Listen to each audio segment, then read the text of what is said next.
On a hill overlooking the town, the old Hemlock House rotted, a skeletal silhouette against a perpetually gray sky. It was a place where secrets were buried, not in the ground, but in the dust and shadows. Detective Miller, a man already worn thin by the world, climbed to the attic. He found it nestled in a forgotten trunk, a small, ornate music box. Its wood was dark and cold, carved with cherubs whose smiles seemed more like leers. He pried it open.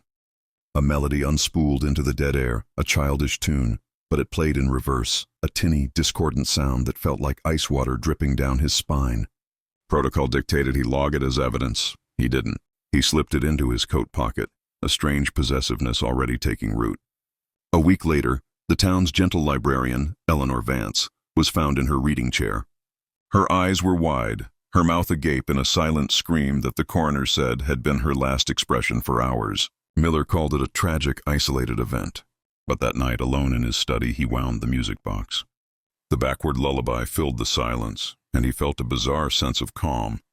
The investigation stalled. There were no leads, no forced entry, nothing. All Miller had was an impossible song stuck in his head. He became obsessed. He'd listened to the tune for hours, trying to decipher a pattern, a message he felt was hidden just for him. His wife Sarah watched him fade. He stopped eating. The circles under his eyes turned a bruised purple. "You look haunted, David," she whispered one night. He didn't respond. Then, the second body was found, the librarian's sister. The scene was identical, a macabre echo of the first. Panic gripped the town, but for Miller, a horrifying clarity began to dawn. He was connected to this. The humming started soon after, a low, tuneless sound he'd make unconsciously while staring into space. It was the melody, the backwards broken song. "It's that box," Sarah finally confronted him, her voice trembling. "It's changing you, get rid of it."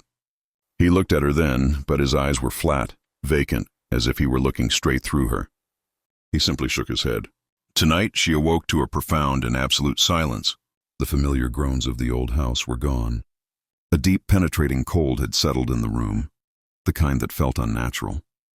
And then she saw him, a figure standing at the foot of their bed. David. He was just standing there, perfectly still, a shadow among shadows. She opened her mouth to speak, but her breath caught in her throat.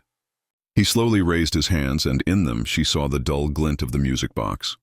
With a deliberate, steady motion, he began to wind the small golden key. The first reversed note sliced through the darkness.